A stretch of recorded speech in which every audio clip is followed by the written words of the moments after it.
The radio interview there after I did Dublin Marathon, and I was asked to do a radio programme on the Kilkenny radio the week after or whatever, and normally thought it would have been shit in it. I was actually grand. I was totally relaxed going in. Yeah. I knew it was really nice and just had to talk all about it and the training and all the kind of challenges about it. But it's actually grand, like. No, it's surprisingly good. I mean, the brother was in. We were talking archery the other evening, and he said, "Look, 20 minutes." Yeah. An hour and 25 minutes later, it's over. You know what I mean?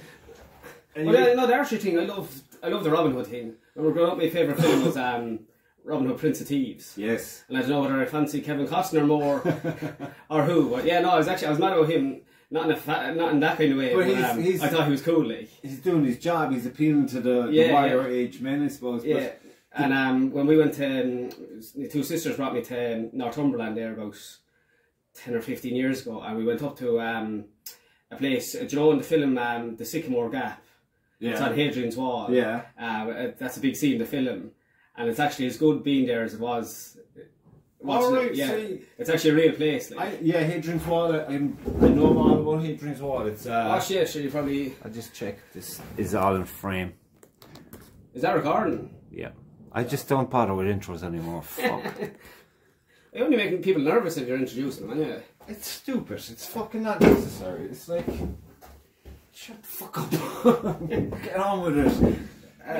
Just kick straight off into it, like, you know. But the Robin Hood thing, there 2 years ago, our childminder kind of was unwell, so I had to mind the second fella who was COVID was going on obviously, and he was kind of 6 months old, and I was looking up things, little mini day trips, even though it's in the winter. Yeah. Just you normally get to sleep in the car. And I was looking through my phone. I was going to buy Edward a few little tractors or whatever. Yeah. And I saw this one was selling Britain farm ties. Do you remember Britain? Did you ever collect them when you were young, lad? No. And they were paying Britain's is the name of a company that used to make farm ties. Is that when you were you gave me a buzz there one day? You were like down Cork or something. Yeah. I met a lad in Fermoy, and he was selling all this kind of top of the range stuff that if you were to bring it in from England, you'd have to pay the postage and the customs charge. There's customs charges now. And when they're valuing an item in customs, they go on eBay and they look up what you're after buying, and they could find on eBay someone that has it for sale for a stupid price that I've never saw. And they're like, oh, it's obviously worth that much. We'll slap on a customs charge for that. So I was on Dundee or one of those yucks one night over Christmas, and I saw this lad selling all the kind of stuff that you couldn't buy from England. Yeah. And he was from Fermoy. So I came down to him that time. Yeah, the young lad's in the car with me. Or I had John in the car with me. And he was grand. So I bought a few bits off him, and I just got really big into it then all of a sudden. From going from buying for them to actually be mad into yourself. And you do turn into a bit of a child again. It's as good now getting a model as it was when you were a child. But there's investment potential. Oh yeah, well they're worth like if I had a choice between having money in the house or yokes like that, I'd pick them all day long because they're only increasing in value because they're not made anymore. Like. Same with there's certain whiskies you can get now. Like my brother buys, I don't know, it's 5 lovely bottles now, and that's nice. And he goes, I can't drink. Well, he drank maybe one. But he'd a set left. Yeah. But in his head, it's like 5 years from now, it's going to be X amount. Yeah. And it's a guarantee. Yeah. I'm like, whoever buys them then is probably only coloured water in there. Yeah. Because he drank them. Does Jack Dennis, is that worth anything? I bought a bottle of that in Greece in 2008. It was a big, would it be a litre or 10? No, I had a litre bottle. A litre bottle, yeah, and in the shape of the oak, the big belly on it, and I never opened it.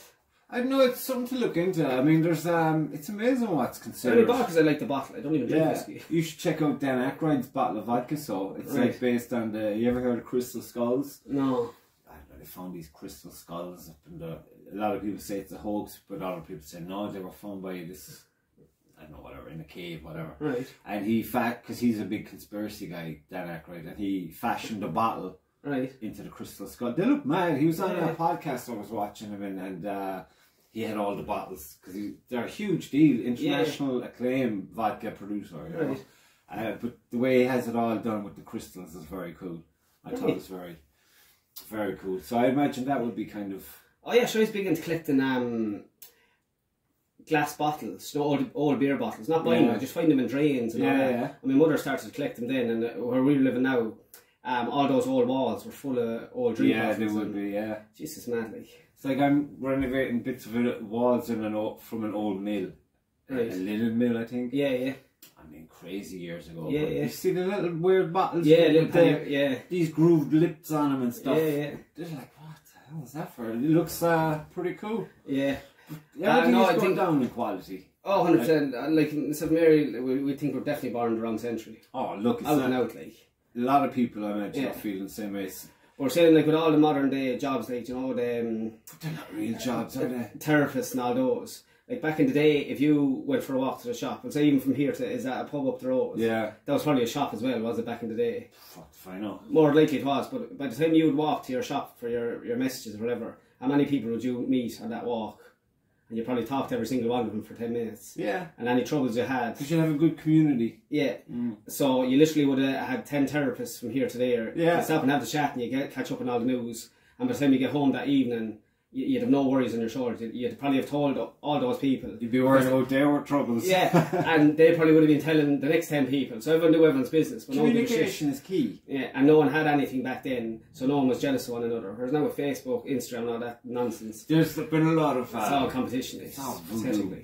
Fucking just voodoo bullshit, man. Yeah, no. It's like... I don't know, you could get a deep dive into that, you would find that, like... people are getting less and less capable of talking to people.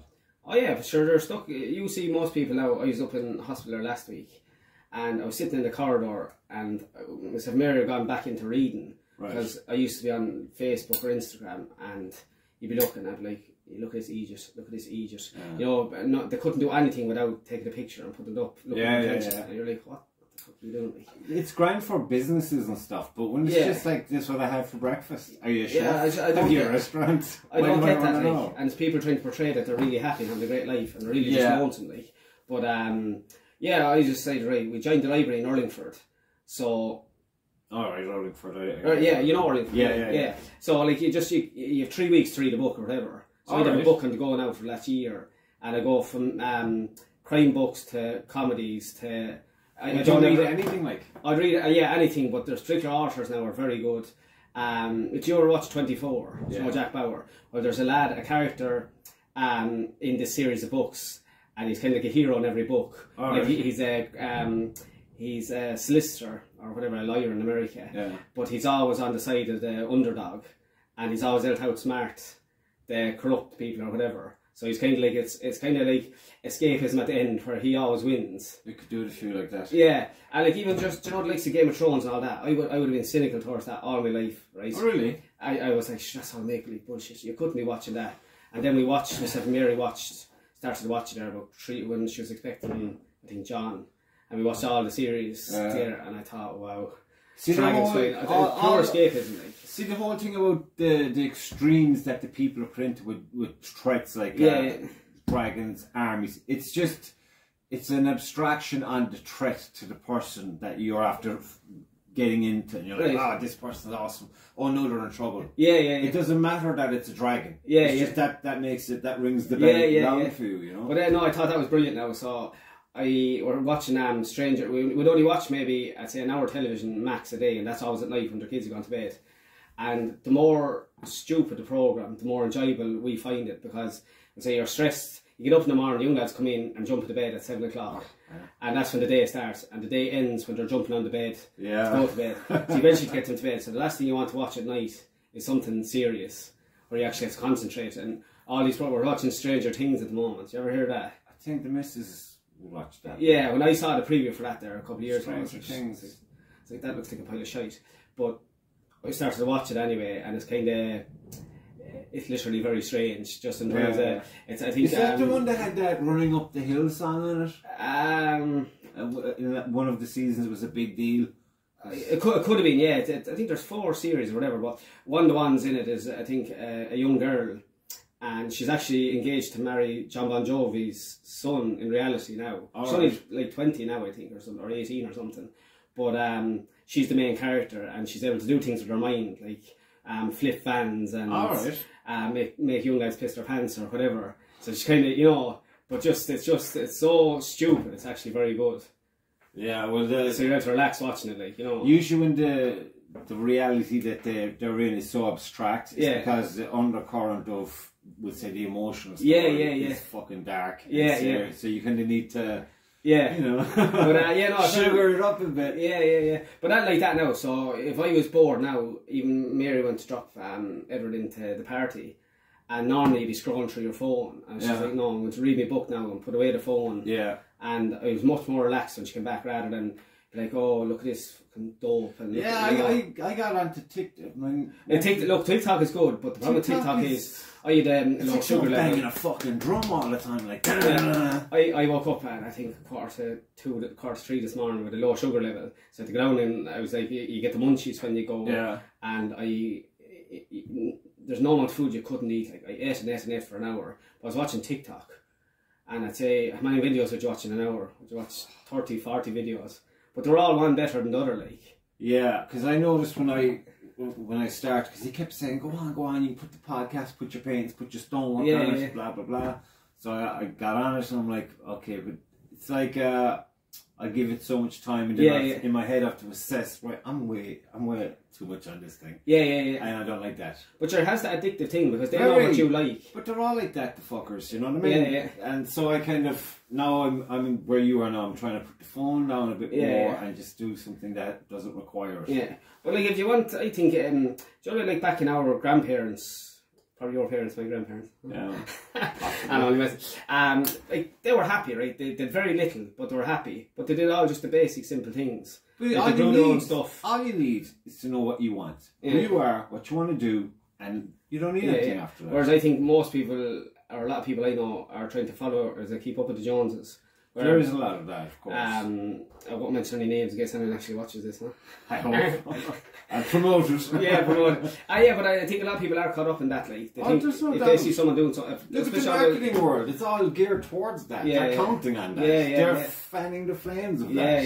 You know? But, all those things, we're not really well. I hope Mary's only is genuinely not interested in any of that stuff. I don't think she is.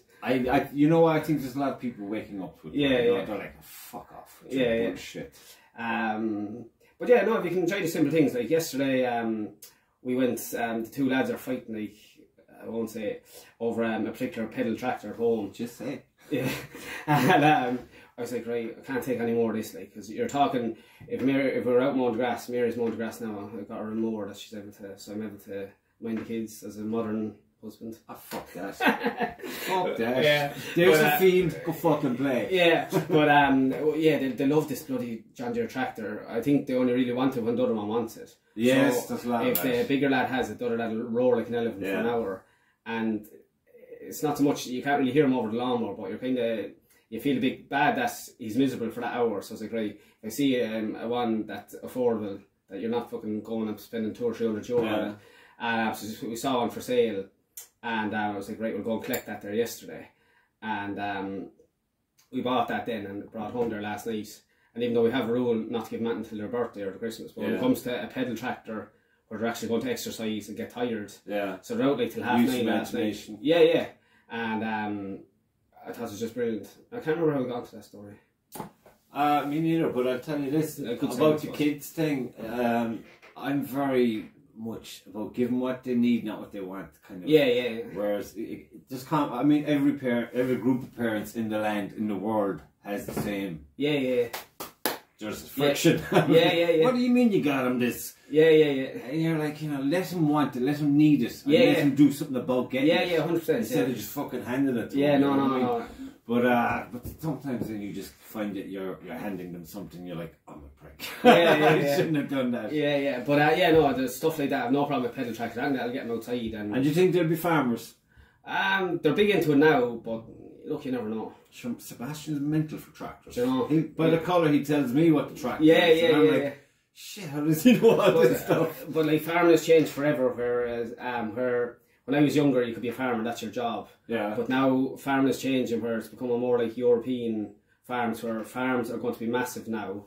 Like when I was younger, 80 cows was a big herd. Yeah. Like if someone had 80 cows, the whole north of a county would know who they were, right? But now 80 cows is a small person farmer, and that person probably nearly needs another job. Yeah. It's all hundreds now, so the big rush was to get to 100, and then the people knew who that was. Then the next rush was 200. So now, too big to fail, kind of. Yeah, then 300 was the... So an average farmer now milking cows is between 200 and 300. And the bigger ones now are renting fields everywhere, and 500 is the key.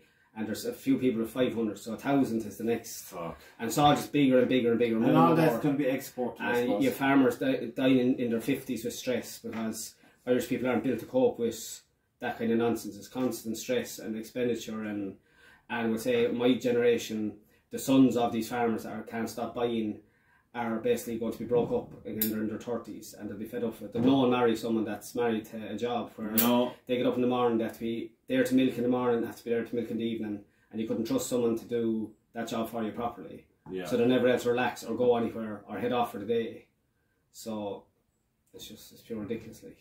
Yeah, it just, I think the fucking, isn't the green, I mean, I'm absolutely not a farmer, I'm always looking on the outside in. But that Green Party, shouldn't they be like fucking shot? Do you know what I mean? They're fucking deluded. It seems they're attacking everything that we thought we stood for. Yeah. You know, like farming, taking care of the fucking land. Yeah. You know, eating the proper food, and now they're like, oh, the bugs they're not happy, so you got to move all the people away. Unless they're Ukrainians, then they can come in. Yeah. You know, what the fuck is going on? I think like a lot of the people that are from the Green Party, there might be genuine people that actually do care, but I think a lot of them, if they wanted to stand for any other party, they wouldn't get the vote, they wouldn't get the nomination. I think they should be just deleted. Yeah, but if you go back to any of their things, they'd be like, oh, you know, they're anti air pollution. They're anti-human. And then if you were to look back through their Facebook or whatever, I bet you'd find pictures of them flying all over the world. Oh no, she flew to China. Yeah. Well, the guy who keeps falling asleep and all these things. Yeah. I can't stand politics, and I try to avoid talking about them because I just think they're all just corrupt. One fashion or another. Yeah, no, I totally, I know what you mean, but I totally disagree with you in some ways, just in terms of my mother is a politician, and I know she's genuinely in it for the good of the people. Yeah, but is she just like, you know, how would you say it now? You know, the ones who affect change. Yeah. They're the problem. They're sort of, because you can have someone bring all the information to the guy who makes it.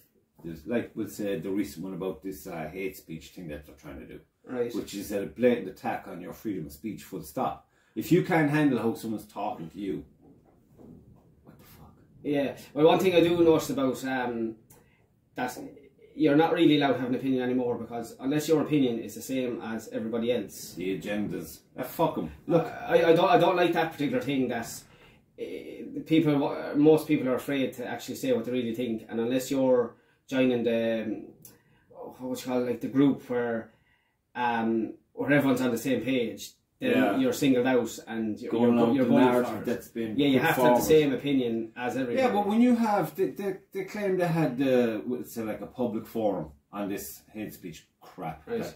I'm not following any of that because I don't watch the news. No, it's only tidbits I have, but 80% of the people were saying this is crazy, this is nonsense, and it's an attack on your freedom, your God-given freedom of speech. Right. And he goes, okay, so we'll pass that on. No, call me naive, but the people put you there to serve the people. Right. You're not their king or their fucking whatever. You know, that's democracy, isn't it? And I know democracy's been skinned back like a frickin' onion the last however long, but you know, people should just wake up. They'll tell you it's one thing, but it's fucking loaded with all these other things that are going to affect you. Right. If you express an opinion, then you're an extremist. Just for having an opinion. Yeah, no, I would agree with you there that you're not allowed to have an opinion unless it's the same as... I say fuck him and fuck her and fuck them. Yeah. If you're going to do something and I call bullshit on it, I'm calling bullshit on it because it's bullshit. Yeah. You know, and if you're looking at me to say, no, shh, you didn't see that, no. Yeah. Hammer in the fucking head. Yeah, but that's the way life is going. Well, no, I don't know. You know what I think is happening? There's a lot of crazy shit happening, and I think they're going to get so far, but just cracks already appearing. Yeah. And it's just how many people will it damage before it comes to its end. Yeah. Well, the only thing is, I'm glad all this nonsense is going on at the moment, that hopefully when our kids are a bit older, that's kind of gone back to normal. No, just in terms of, I would say, with Facebook and all that I don't know what pure shite or whatever. That by the time our kids come around to having a Facebook page or any of that it'll be gone.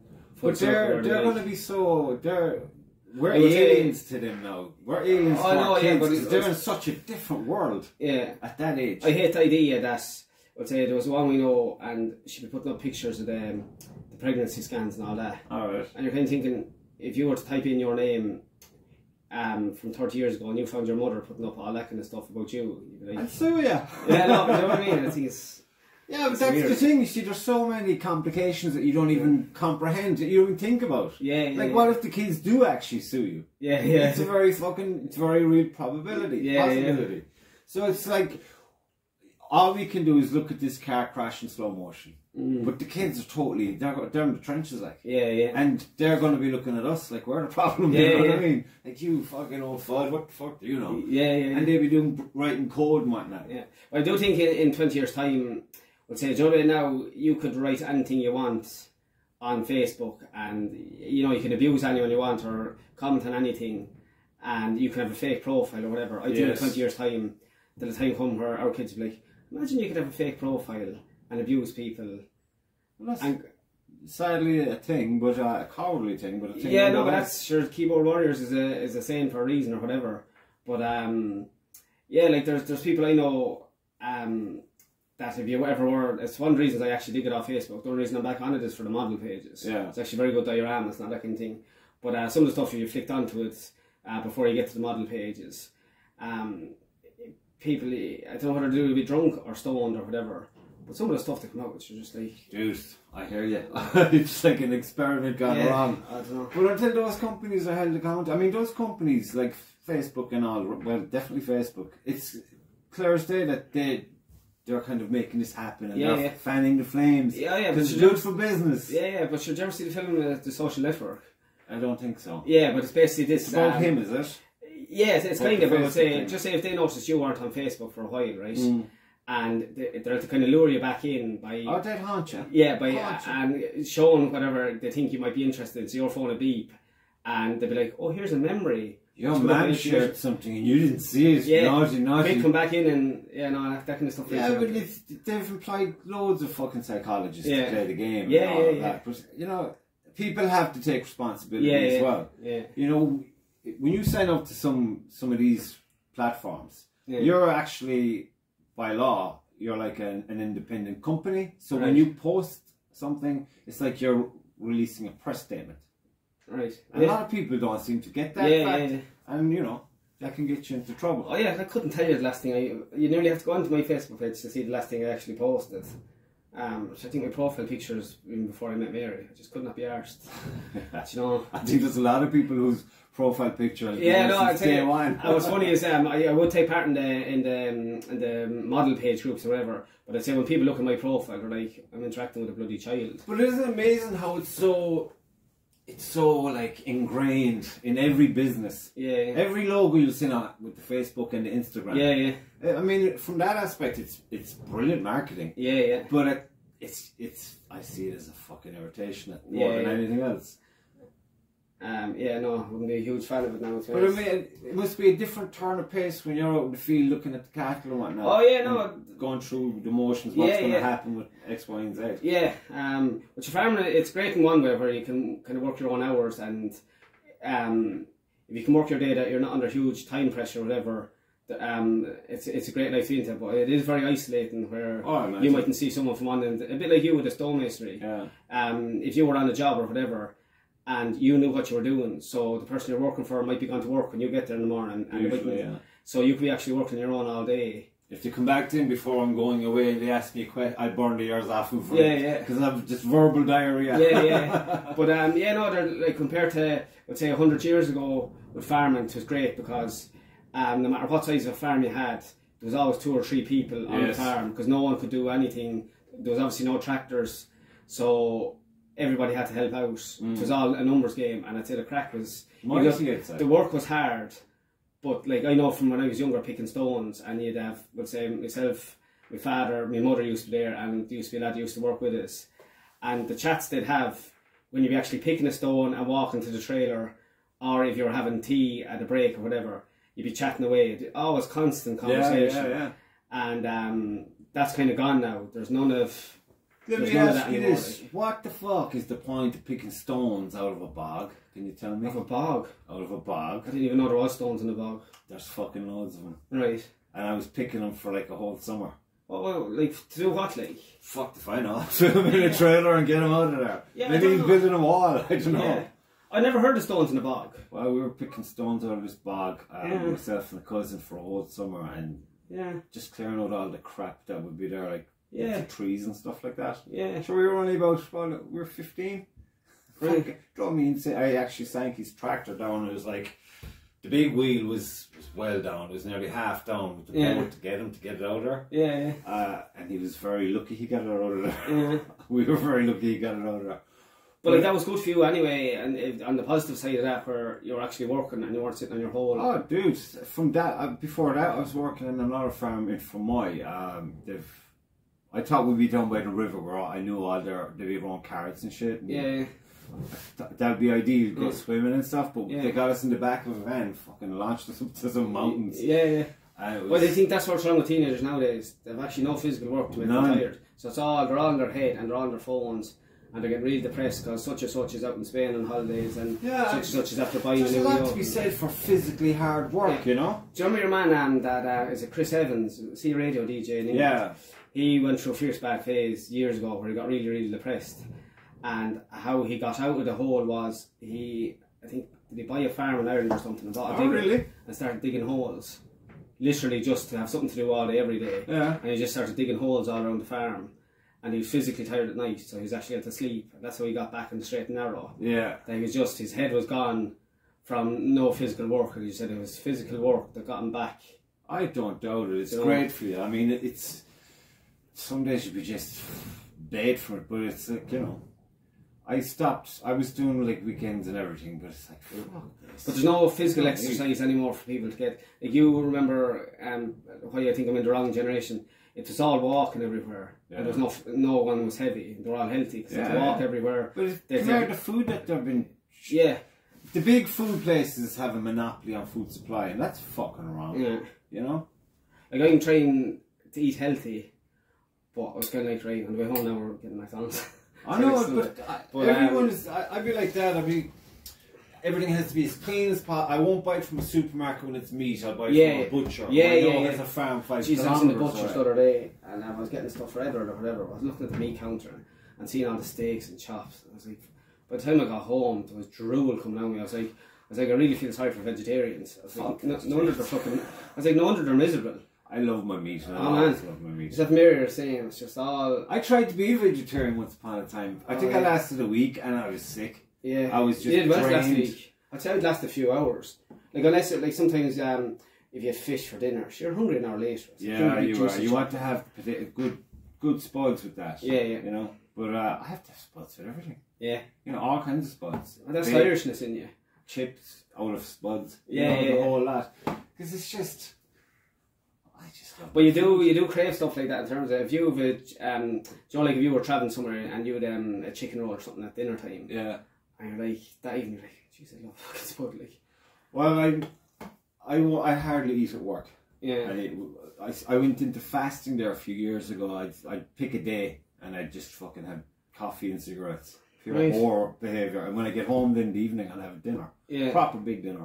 Yeah. And I started doing it maybe one day of the week. Usually on Monday, just to get all the fucking weekend out. Yeah. And then it kind of would break into like maybe 2 days a week spread apart. And then it was like just foods that you would just chop off. Yeah. Food that you'd like. Yeah. But it'd be like you'd be testing, kind of be disciplined enough to do it. And you go fucking kind of crazy on it. And 6 months down the line then, you just go and have McDonald's and you have candy and you'll have all this shit food and you say fuck it. Yeah. But it's kind of, it balances out if you just shut the fuck up and eat what you want to eat. Yeah. As long as you're doing, your body's moving. Which is all exercise, like. You gotta burn it off. Yeah. You know, and when you're hungry, your body's doing great things for you. Yeah. But you're up until my mid-20s, I didn't eat vegetables until I started to grow them. Alright. Right. And I didn't eat eggs till I got hens. And one day I was at Mary or whatever, starting to go, we're only going out, let's say, a while, and she goes, oh, do you want such and such? I was like, no. She goes, but you do eat. And I was like, oh yeah, I eat my own. She's like, oh, you're a vegetable snob. Because I'd always eat the stuff I grow myself. Even if I didn't like it, I'd eat it anyway. Just like we'd just because I know it's good for you when you grow it yourself. Oh, 100%. You know what's on it. Yeah. So like I grow beetroot, right? And like I don't know anyone that actually likes the taste of beetroot. Maybe I don't mind beetroot. Yeah, but I hate beetroot, right? But within reason, you know what I mean? Yeah, but the way we eat beetroot now is you might eat twice a week, but you'd have it with curry sauce. So like you'd have chips, beetroot, and sausages. Yeah. Now you have one healthy thing there.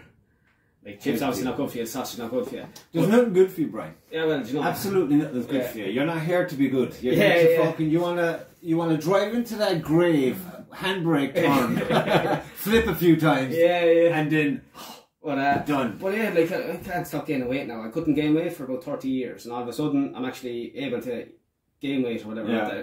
I'd rather not, because I was training for a marathon there a few years ago, and I went down from 65 to 60 kilos.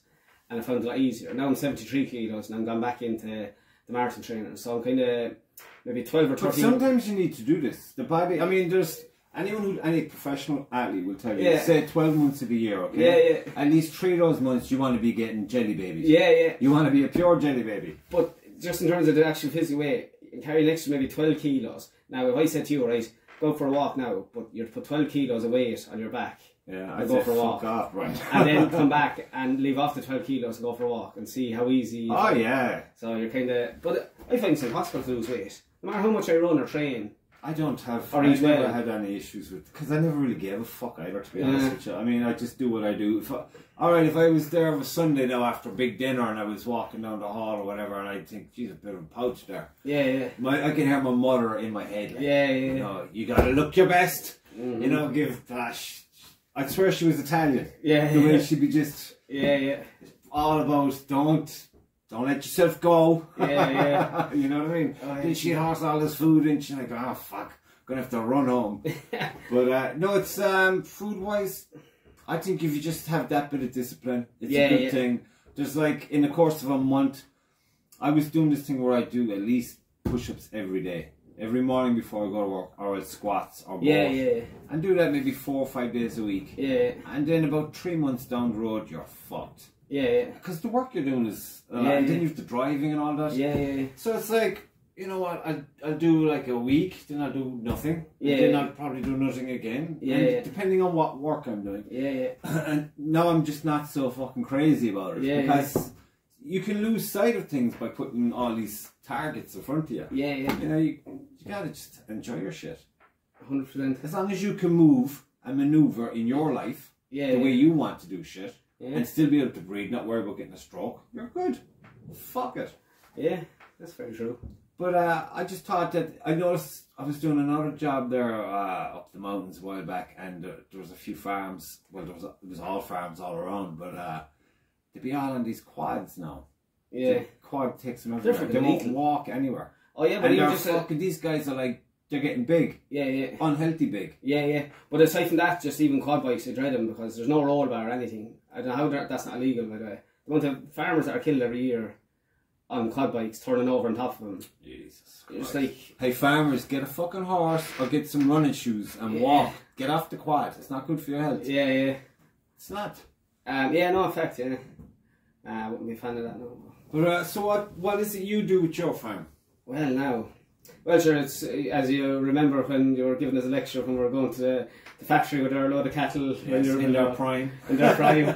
Lovely juicy steaks. Specimens, man. You were seeing animals, I was seeing steaks. I was seeing entities. Yeah, no. Look, I remember they thought I'd never be a farmer because they thought I was too kind. But I try not to think about when they're going to a factory, because like you'd have all these do-gooders that are the vegans and all those freaks. No, I would say they'd see the way they'd be talking about. They seem to think that if cattle and animals weren't farmed, that they'd live and they'd all be happy. Whereas they don't see that if you didn't look after cows and cattle, what you'd have is you'd have a bull that would have sex with a cow and have a calf, and then the bull would either kill the calf, or if it was a female, he'd more than likely breed with that again, because they like the younger. Yeah. So you'd have inbred after inbred after inbred, so they wouldn't be able to walk around. They don't seem to think that if you all these they don't like that you inject cattle. Like, you think you're injecting them for the crack and not to actually make them better or prevent all the diseases. Like, if you had a bullock with a scour, right? You know what a scour is? No. Well, basically, if you had the trots. All right. Right, so cattle, that's what happens. They can pick up viruses and all those kind of things. So if you didn't treat a bullock for a scour, what would happen is he'd literally dehydrate to death, and he'd have a terrible death. Yeah. Or if they got worms, the worms would be in their stomach and they're in their liver, so they literally eat them alive.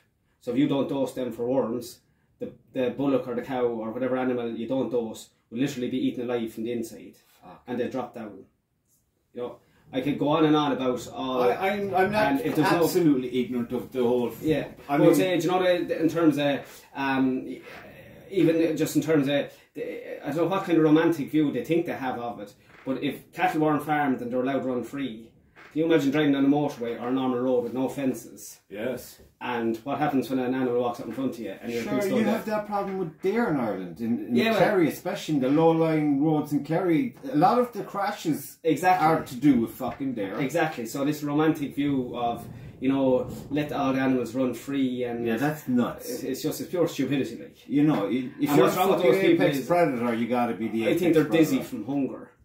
And that's what malnutrition. Yeah, no, and do you know, like, kind of like when they say when you get so hungry, you actually do. You're not with it at all, and I think that's what's genuinely wrong with them. I don't know what's wrong with those folks, but it's like, I mean, I have my opinions on things, but I'm not going to dictate it to another person. Yeah, well, there you go. You know, you have your way. You do your thing. I'll do my thing. Will be all good. Yeah, no, 100%. But I'm sick of these fucks coming out of nowhere and saying, you have to do it this way. Yeah. Because that's how I feel about it. I'm like, you get your fucking delusions now when you go away and lift the window at the back seat of the bus.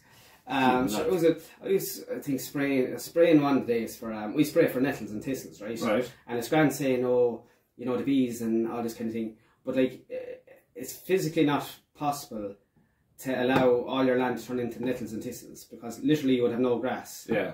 That's a simple fact. Oh, there's a whole... Right. You know... So, I met someone, right, I was spraying nettles, right, and I got a big lecture off of one about the environment, right? Oh, Christ. And, no, it gets better now. She was on a walk, but by the time I was finishing spraying, she nearly drove over me with her Range Rover. The irony. And I'm thinking... Hypocrite, no. Yeah. Do you know what I mean? She thinks she's a kind of free-spirited hippie and all this shit. Hippies ruined everything. Yeah, but that's the way she wants to be seen, you know, all this kind of, I'd say she kind of feels she should have been born in the 60s or whatever. But that is the ultimate irony. They say the people who wish to be born in any time were just never there or whatever. Yeah, but I just thought that, I kind of thought that just to strike her point. But there's a lot of them like that. There was one lady, well, someone put a story about this person who was boycotting the hunting. Right. And then she gets home from a boycott probably. And a fox got into her hen house and just killed everything. Yeah. It was just corpses everywhere, you know what I mean? I remember she was straight on Facebook with photographs saying, I'm now pro-hunt, kill every fucking fox you can get. Which is like is a NIMBYism. Do you know what that expression is? No. So NIMBYism is not in my backyard. Alright. So I remember, do you remember those poor travellers that were killed up in Carrickmines in the fire a few years ago?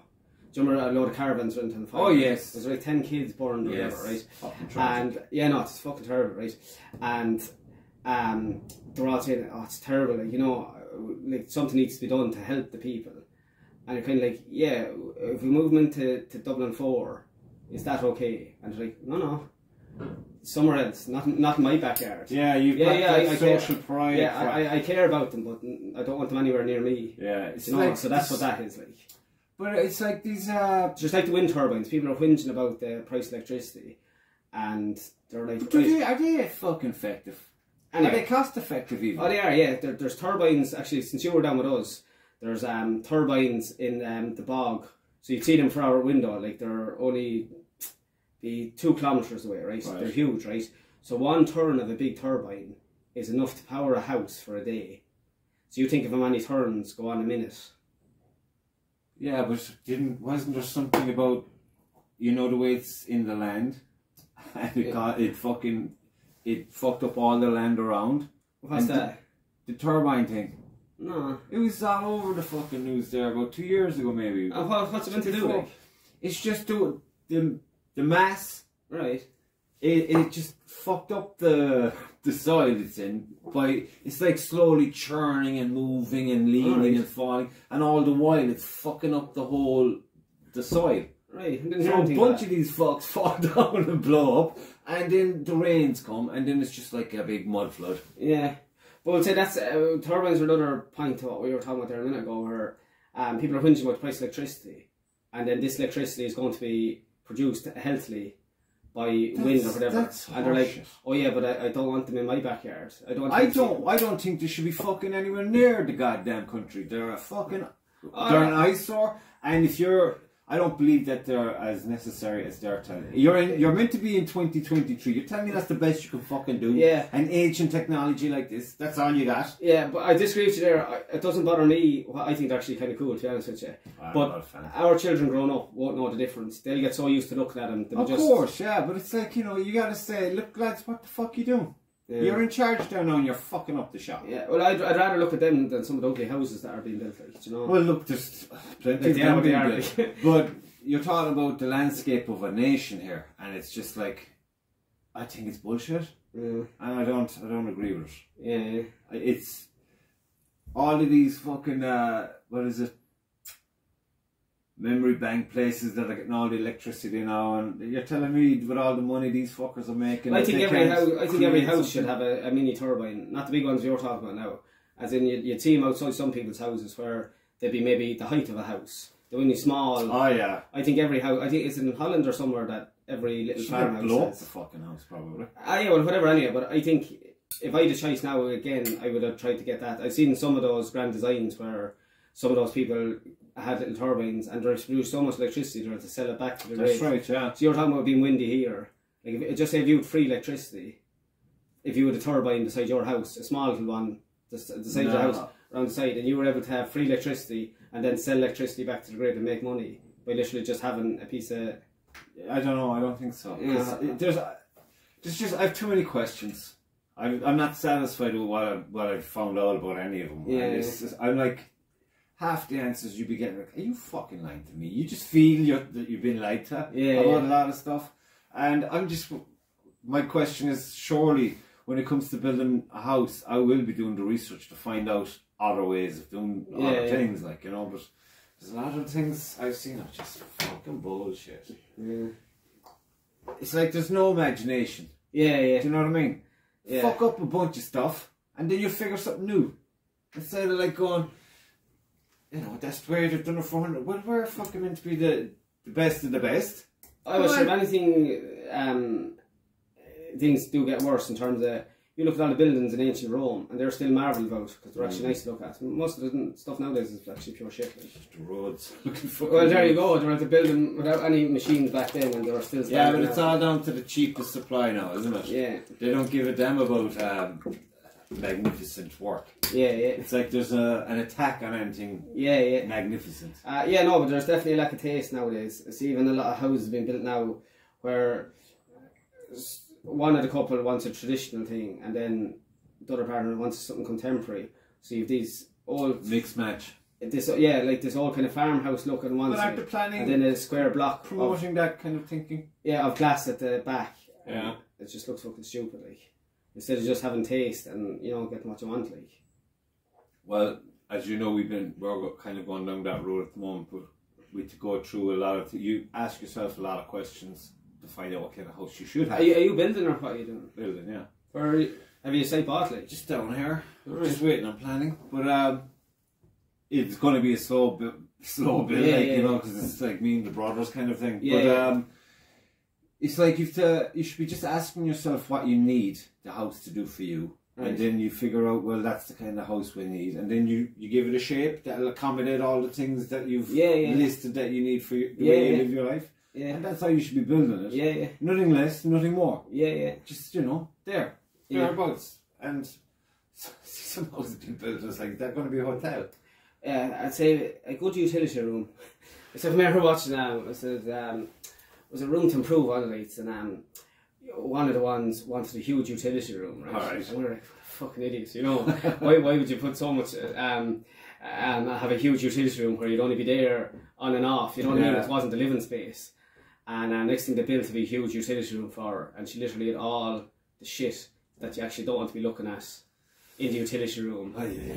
And we're like, she was actually right all along. So we were building a house, I think, with actually, the house would be the utility room, and we'd be just a little small little room, and I'd really prefer that, because we've fucking shit everywhere. Come here, when kids come along, you don't have a say in shit. Yeah. They take over. We didn't plan for kids when we were building a house, because you kind of would be fierce into... But even if you do plan for kids, I've 5 brothers and 5 sisters to begin with, like, so... You've 10? Yeah, well... You're one of 11, are you?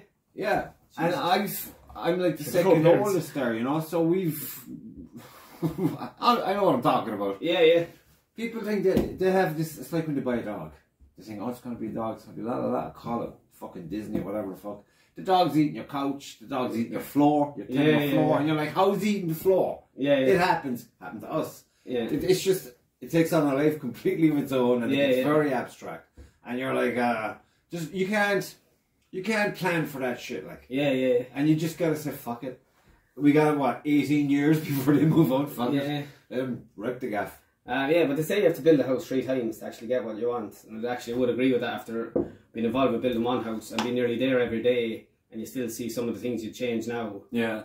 Particularly with young lads, like, you know. But that's normal. Our house is definitely lived in one now. If you go in, like, you could fucking find anything there, like. Well, or unless you're tripping over something. Like, I dread the day where I actually don't trip over blocks or tractors. Or... Sure, Lucy's always looking for me to do X, Y, and Z. I'm like, why bother? Yeah. Why do you want to fix that? Yeah, no. It'd be broke, but again, no time at all. But yeah, no, Mary'd like a clean house, and in theory I would as well, but I'd rather lived in a house where... So do like, I. if you can tell by going into a house who lives there, that's actually a good sign. Oh, definitely. So when you're saying, like, I'd have clothes left everywhere, because I'm like a model when it comes to... I'd have my work clothes, I'd have my warm work clothes, and normal work clothes. And I mean warm work clothes where if you were going out to work and it was cold wind, you have a hoodie or whatever, and then if it's warm you'd have a shirt. So I'd have all this stuff, and I'd have my clothes for training left on another chair. There's about 8 chairs in the kitchen, and all my shit are on them. Then I've have my models on the table, some of the Britain's models, the farm, the tractors or whatever, and when I'm using my nebulizer, the lads are able to come in and drive around the table, and it's brilliant. They see it as just totally normal that he's using his nebulizer. Yeah. They go in and drive around, and then I'd have my notebook in front of me where I actually write shit down that I actually need to remember, because I'm not trying to remember anything anymore. And yeah, like I'd say... I give up a memory. Yeah, if you were to go in actually to see where I sit down at the table, you'd be able to sum up my life by just looking at what's on the table. You know, you'd have a screwdriver there, and you're like, what's a screwdriver for? And then you realise, oh, there's a model there with... Yeah. So yeah, I think you could actually sum me up by just looking at the shit that's in front of the table. But a house to be lived in, not looked at. Oh yeah, well, you know, that's definitely lived in, alright. Do you watch that Jeremy Clarkson's farm thing? I saw a dot episode or whatever. Actually, he's cracked. I saw the first season. Is it the first season? I loved it. Yeah. I thought it was... I used to think it'd be great to be born on a farm. Yeah. Work, you know, farmer's son kind of thing. Yeah. Because you're out there in the wild and you can do all... And you're fucking usually stronger. Yeah. Smarter than the fuckers in town. Yeah. All those dummies, like, you know, just gangsters. But... watching, I thought he revealed way more about shit than I've ever seen. Yeah. I know. I don't think it'd be scripted. He's so ignorant. His sidekick then is like, you know, exactly my point. He's like, what age is he? 22, the young fella? Yeah, I know. And he's like an old man with all the knowledge. Yeah. Because that's his background. And then you've Mr. Billionaire come along with all the cars, and he's like, what do you mean the tractor's too big? Yeah. You know, nothing goes onto it. Yeah. But I like the way he just fucking says, I think I'm going to do a lake here, or a pond or whatever. And then he says, I think I want wildflowers there. Yeah. It's like he throws it back to back in the day. Yeah. And he's like, but why can't we? We're meant to be taking care of the place. Yeah. And I think that would be a good thing. Yeah, actually we're sowing wildflowers tomorrow even. I roast faces. Do you see the hand roast face I have? Don't know. I was out yesterday morning. That's just kind of like, it's one you drive around like, let's just look at a hand rotavator. It's like one of those old fashioned lawnmowers that you push, but it's just kind of, it just turns up the ground. Oh yeah. But I was out doing that yesterday, because I was like, right, I'll sow wildflowers yesterday evening or whatever before it rains. But by the time we got home from, my sister's home from America, and we were celebrating kind of like 9 birthdays that she missed since Christmas. So it was cake and all. Anyway, we were delayed anyway, but I didn't get a chance to sow them, so tomorrow, you looked at the pack, and I was like, jeez, that'd be savage. Then you look back to last year when I saw it, and I was like, nettles, thistles, dandelions, a few little flowers, and that's more reality than what you're looking in the packet. Of course, marketing, it's all down to marketing. No. But I mean, that'll encourage you to, I'm going to do this, it's going to be super. Yeah, it reminded me of the episode of Simpsons where, Homer buys a barbecue, and you see him working at it, and next thing you show us a picture of a perfect barbecue. Yeah. I was actually just looking at the box. He's like, why doesn't mine look like that? So yeah, that's wildflowers for you. Well, I got a greenhouse going. My mum rang me over the blue one day. She said she had this fucking pop-up kind of, I suppose, starter kit, if you want, of a greenhouse. She goes, I'm getting shot of this. Will you take it? Because you've loads of room for out there. And you might get into it. Because we were always talking about, she's mad at the seed and shit and whatnot. Yeah. I got totally hooked. I know it's brilliant for the mind. You know that. What day was it during the week where we trenched with thunderstorms? I think you had him here as well. Oh, we did. Wednesday or whatever one of those days, Thursday maybe. And so I was in the greenhouse for all those thunderstorms. You could hear the thunder. After spilling rain, man. I was weeding. The 3 jobs I was doing was I was weeding the potatoes in the greenhouse. I was sowing seeds, as in lettuce, cabbage, you name it, all that kind of stuff. And I was sowing rows of beetroot, and I was weeding and watering or whatever. Because the next day I think it was to be roasting. I was like, I'm not going to want to go in there. No. And again, I came back in. The satisfaction of working in a greenhouse for 2 hours with ice and rain. There's no feeling like it, But my thing now is like a fucking flag, but it's still standing. Yeah, man. but it's not standing. Took some beating, but it's still there. Yeah. Do you ever hear? Is it African Queens? It's like a crawler flower thing. Right. You can get like. When they come up, it's a lovely burst of colour, and a year later when it comes again, it's like fucking awesome. And I got sunflowers going on in there, but I'm taking everything out of there. I think at the end of the week, I took the African Queens out there about 2 weeks ago just to try it, see how they're going. All the arrows that I bought initially, they're shit. I'm using them as like support for the flowers. It's handy. But is there anything now we say? From May onwards that I can grow from scratch in the greenhouse? Yeah, or am I full? No, everything. Really? Yeah. If you buy any packet of seeds, read the back of it, and it'll be like, you can sow in such a month. So you can sow lettuce all along, and then there's different varieties of things that you could say start in June that actually don't mind the colder weather. Yeah. Like there's carrots that say yes, Autumn King. Well, we got a blast of stuff there now, like chives, carrots. Yeah, all that. I think maybe even potatoes. Yeah, no, it's all, like I only saw potatoes yesterday now. Outside, the main crop of potatoes. Myself and Mary saw them yesterday when we were kind of just hanging around outside. And so I think where the roosters or whatever were the main crop. I sowed early ones, I always sow the first ones, the early ones in the greenhouse in the end of February, beginning of March. And 3 months later then you can start to eat them. And then you have secondaries, then you have main crop. Because I was trying to do strawberries. Yeah. I thought I had these strawberries that I was eating, and then I was watching something on YouTube how to do strawberries that I need strawberries. And you may as well about take the skin and fucking put it in the earth. So that's what I did, and I have strawberries coming up now. Seriously? Yeah. Yeah. They normally grow from runners now. Do you know what a runner is? No. So strawberry plant, you have your strawberry plant here, right? Yeah. And when that's finished giving you fruit, it sends out this thing, it's like a long trail, right? Right. And a little plant appears and roots into the ground. So that's called a runner. So that'll be a child of that strawberry plant. And he'll flower. And he'll become the strawberry plant next year. Right. The other one will stay alive. But normally only get 2 or 3 years out of the mother plant. Right. And what I do every year is I have, I think, 20 gutters. Do you know a gutter like you'd have on the roof there? Yeah. And you'd have 2 stop ends. And you fill them with compost and sow your strawberries all along. Very good idea. Yeah, and how that works out well is, I know from my measurement that 1 gallon of water per day into that is enough to give them enough water to, you're not waterlogging them and they're getting enough water. See, I got waterlogging a few things there now this year. And why, that's a brilliant way of doing it as well. When you have strawberry plants and you sow them into just your greenhouse or into the ground in the greenhouse. Or outside into the ground. Once the fruit touches the soil and it gets wet, the soil is wet, you get a disease. I think it's botrytis, is the name. They go mouldy. Right. Basically mould.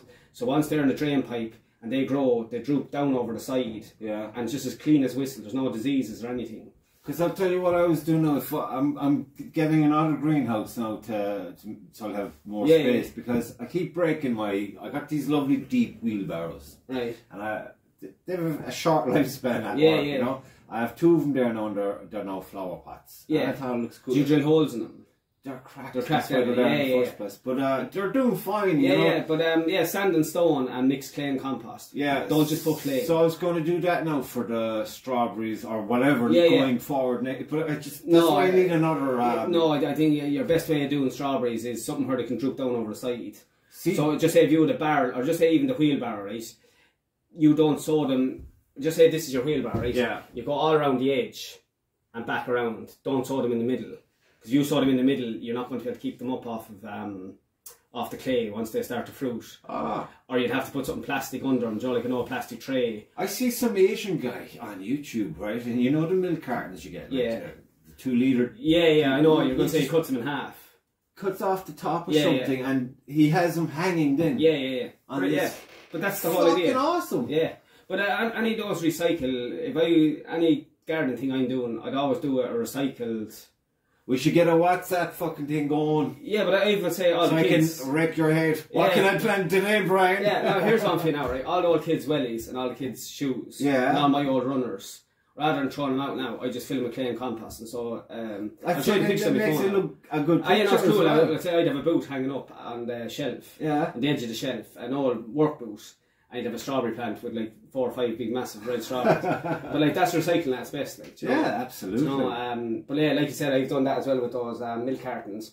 Another one then is where you just literally cut the 2 litre pot in half and you can hang it up like you said, keep the lid on it and turn it upside down. Yeah. Or you can literally use the other half and just poke a few holes in it and just leave them along the shelf. And it's the same difference. It's just like this year now is just a pure shit show for me. It's like just get stuck in. My mother's always giving me stuff. I don't even know half the shit is in there. For all I know, it's weeds, you know. But I'd be huge into upcycling. You were in that little courtyard at the back of the house, you know, where you did arches. Yeah, those are still standing, by the way. Awesome. Yeah, no, they're cool. And, but yeah, I made, do you remember the raised beds out of the old... yes. Like, they're still going strong. Nice one. And, I'd say they were all upcycled. And then you have the old cement mixer barrels as pots. Did I do them since I was talking to you? Oh, cement mix. Yeah, you weren't with me since COVID, right? No. Oh, you were? No, I was working somewhere else for COVID. Yeah, but in that yard then, you know, there's a crush there. Do you remember? Yes. So on the step of the crush, there's 4 pots, cement mixer pots. They're all kind of old. They're different designs. Is this where you had that big sculpture thing? The giraffe. Yes. Yeah. That was cool. In there, yeah. He's still standing as well. Cool. A bit rusty, alright, but spray him. Yeah, he's grand, yeah. But I bought a phone box since then. Were you there I was there for the phone box. Yeah, you were. Because I was meant to go look at it about putting a picture on the ceiling or something. Oh yeah. The phone box is there. I got it in. Oh man, to get that phone box standing was absolute, like, huge arch built at the time. Yeah. And so we had to put it in on its back through the arch. I can't believe that Owl is still in the arch. Yeah, I know. He's cemented in well, like. Yeah, but he's big, isn't he? Yeah, he's heavy, the weather that we were getting there. Yeah. But as long as it doesn't come down on someone's head, I think we'll be good. There you go. That's the one. I think probably realistically what should have been done there was there should have been an iron bar put in the cement and a hole drilled in him and set down that way. But look, no, if he's going to go, he's going to go. The shape of him, it makes him base heavy, so he's not really going to go. I don't think he's going to move. If anything, it's going to just press him more into the arch. But to get the phone box up anyway, we put it in its back, right? And then between the shed wall and where the arch, there's a gap of, do you remember, about 2 foot is it, before the arch starts to rise up. Oh yeah. And so what we did was there was a front load of a tractor with a big long fork on it, put in through that, right? And then it was ratcheted up with a ratchet to kind of pull it back up. I've it on video now, it's very cool. I stand it up straight. And then it was cheaper to buy the glass in England and get it couriered over than it was to get it off an Irish supplier. So just and I'm sure you researched because you fucking even for the timber you use for the arch. Yeah. Went up to Belfast for that, wasn't it? We're up in Belfast, right? And I've always heard notions about this place called Wilson's Yard, right? And it's basically just a scrapyard or salvage yard. Yeah. And we're doing the arch, was it, or something? Yeah, and I was like, I've done a big beam that actually have a story. I remember ringing you. There was 2 beams. And I was in 2 minds of which one. I think to get the right thickness, I would have had to have bought 2 normal kind of railway sleepers, whatever. Then I saw this big massive yoke. Where did that come out? And I was like, oh, that's from a linen mill in England. I was like, awesome. And remember, it was white. One side is white, the other But that was a monster. It was a monster. But even the story now, you're talking about, I'll just tell you 2 quick stories. One is got to do with that in terms of what made that arch the best thing, I think, was the story of buying the beam, ringing you from Belfast. You're if that's why you want to go, you know, whatever. Getting it delivered down in a lorry. Your man was going to Cork. Right. A delivery from whatever, Belfast or whatever. So he's passing through Urlingford. So he's like, oh yeah, I'll bring it down. And he arrived at, I think, 6 o'clock one morning. He's like, oh yeah, I'll be passing through. I have to sleep a certain amount of hours that evening in a lay-by or whatever. And he's like, I'll be passing by at 6 o'clock the next morning. I have someone there to unload it. So we didn't have the special forks on our loader, so to ring a neighbour, and he thought it was cracked. But how he knew I was telling the truth was I borrowed his horse box to collect the giraffe one evening, right? But so anyway, he arrives down, takes off the beam or whatever, drops it in, and the next morning you were there or whatever, and he was to come back with his tractor and loader to lift the beam onto the wall. Yeah. And you remember they arrived in about 4 of them, was it, in a van. And I was like, where's your tractor? And he's like, oh, we'll lift it up. Yeah, I remember that. I was like, what shit me? There was a few photos taken if we got to Mount Everest. Yeah, but like, I think that's brilliant. Like, every time I look at that now, I think of that story. But even the giraffe, I'd love to be driving down the road and you... Oh yeah, no. And I'm coming up on this horse box with a big fucking metal giraffe's head coming out. That was the truth. Now I went in to collect that. So Mary went in with the Jeep and your man's horse box to collect the fucking giraffe. Even that story about the giraffe now. Yeah. But even when I bought that, like, I was like, yeah, I like that or whatever. But there was no notion of actually how it would actually work in terms of how you keep that standing in the wind. And when the builders was there were roofing the shed where that big storm wrecked the timber. And he's like, are his feet hollow? I was like, I don't know. He says, have a look at his feet. And they obviously are just a little cylinder. Yeah. He's like, oh, I'm going to drive the concrete reinforcement bars into the ground and we're going to just drop them in on top of it. I was like, yeah, of course you are. She raised up anyway. Literally, that's what he did. We dropped down, draft his legs a feather obviously, and he never stirred one bit. You're talking all the storms. How deep is that iron in him? Oh, he bet it down into the ground with a lump hammer. Oh, so it's going through that. Oh, it's literally going. He's nailed to the ground basically. Yeah, basically. But if I wanted in the morning now, I'd have to lift him up. All you need to do is, let's say you have your 4 iron bars driven into the ground. Yeah. All his leg and his hoofs are hollow. Yeah. So you literally you can lift them up like you twist them kind of. No, just he lifts straight up. Really? Yeah, he's held down by the length of the bars are up to his kneecaps. Right. So he can't move. He's allowed to sway a tiny bit because if he couldn't sway, he'd snap in half or whatever. But you'd be talking about like the builder that did our house, one of those big, tough, strong men or whatever, and he arrived in and he's like, oh, I quite like that actually.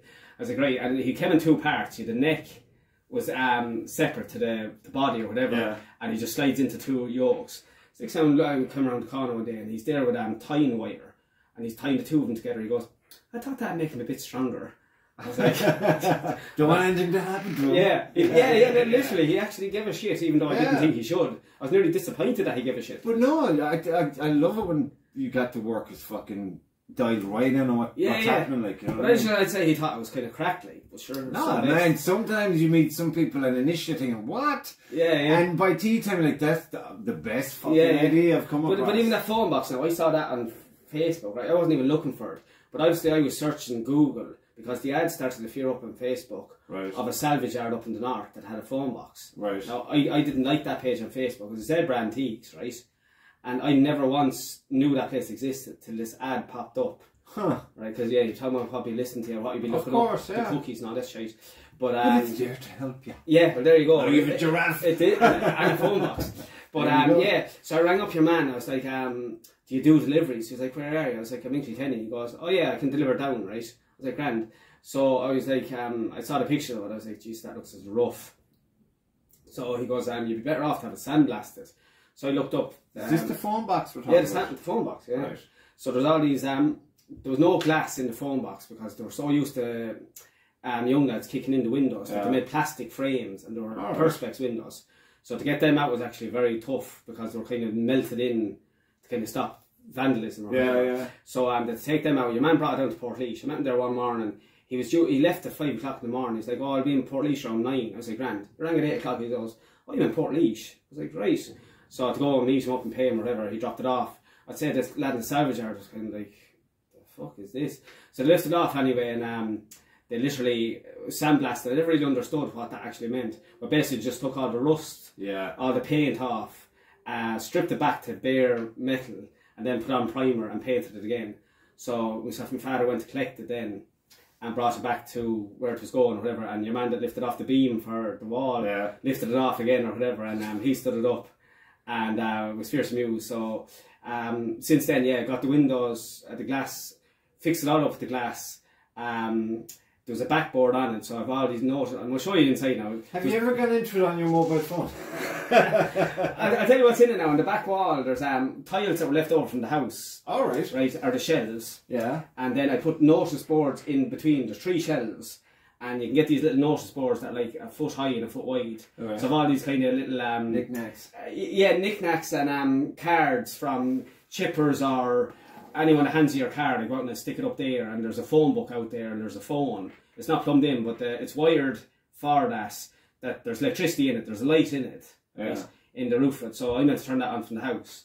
So every evening we're in that room, I just turn on the light and you can just see telephone written. That's proper. Cool. So it is kind of, you know, if you're going. But it's a nice, you know, if I was walking around your place there now and I saw a leprechaun, I wouldn't be surprised. Yeah. It's got that kind of vibe. Sure, yeah, but you're like, I was in the salvage yard there for our anniversary. I spoiled Mary. I brought her to the salvage yard. But there's a Subway sign. Do you know Subway, the SUBWRY, that you would see outside the shop, and it's lit up. Yeah. So they're one of them, right? I think it was 40 quid for it. So just have to fix it up with the bulbs. Yeah. And I have that at the crush yard. In the crush on the ground, I might, whether to mount it on the wall or whatever. Once that's lit up, it'll be the colours yellow and green and whatever. Like you can find anything there. I definitely mount that. What else is there? I'm just trying to think what else is. Sure, there's a weighing scales. You saw that. Where did you? How you must have a list of all these yards that you can go to. Oh, I know. I know most, but I don't go around. I wouldn't just buy anything. The only thing I buy is something that tickles me now. Yeah. I wouldn't like. You won't. If you were to walk around our area of home, like, you wouldn't find. It's not like a salvage yard or... No, I know. Sure, when I was there the last time, it's... like, less is more, if you get what I mean. Like, it's just a few quirky things, kind of. Quirky is one way of putting it. I mean, that wall is quirky, but it's so fucking good. But it's very practical as well, though. Of course, Like, do you remember before that was built? It was you were loading the piles up there, weren't you? Yeah, but it's just a pile of rock. My dread was for when the young lads would start kicking the ball, that if the ball went up onto that pile of stone, there's loads of voids there. Yeah. And you could be talking broken legs or cut face, like those iron bars.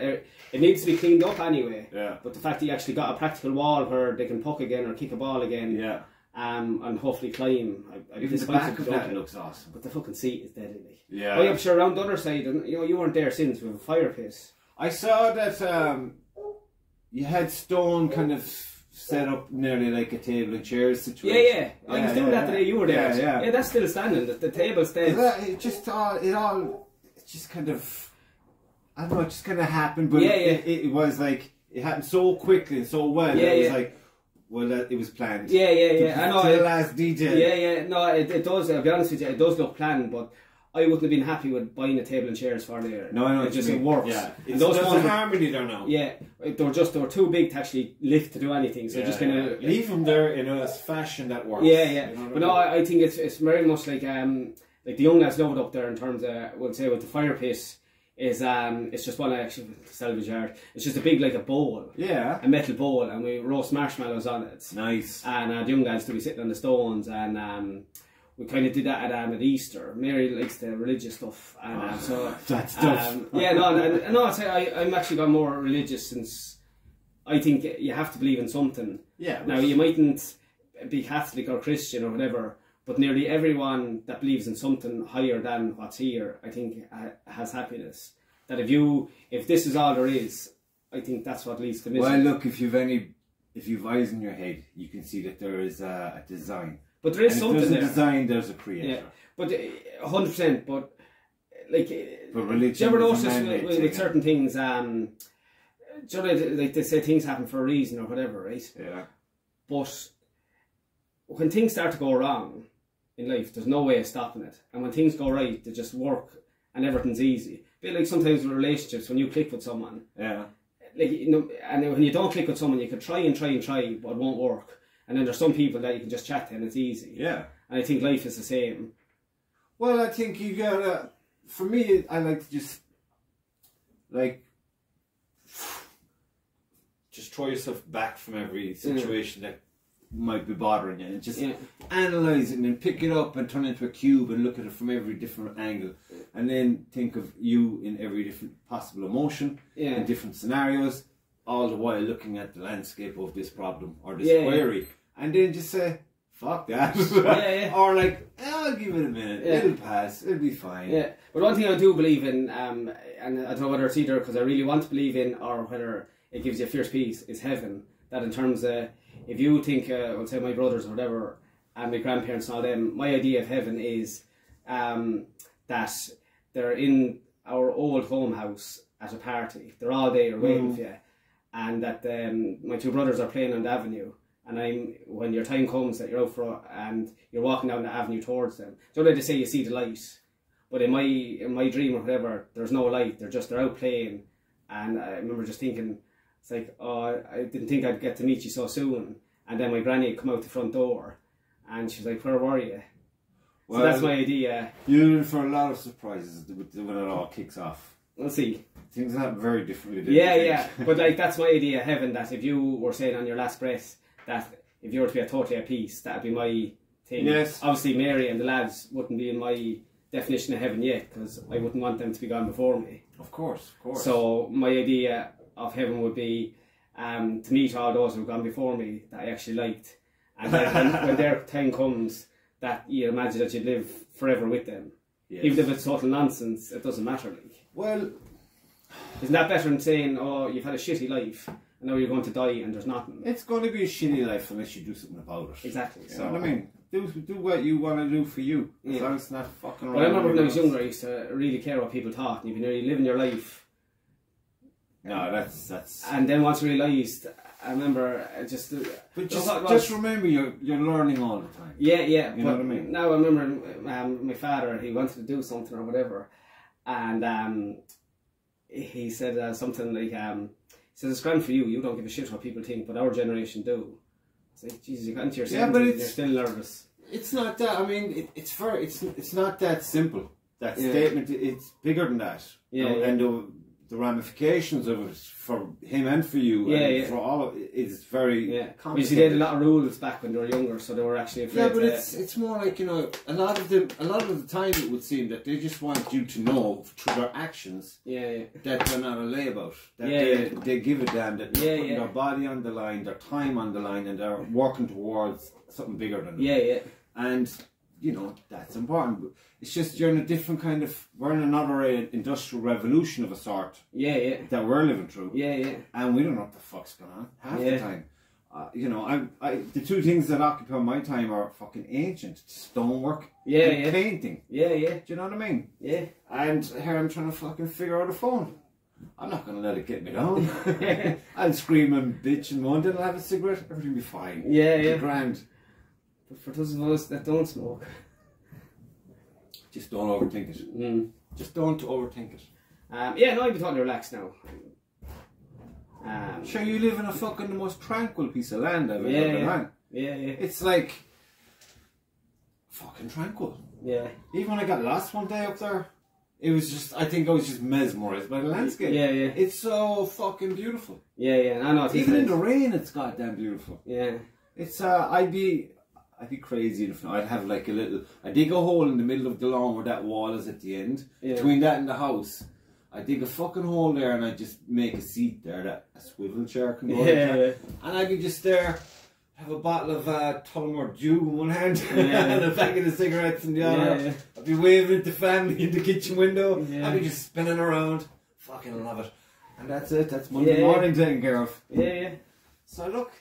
You can't be taking it too seriously. I find now these days that I get a memory of something 10 years ago. And my reaction 10 years ago would embarrass me today.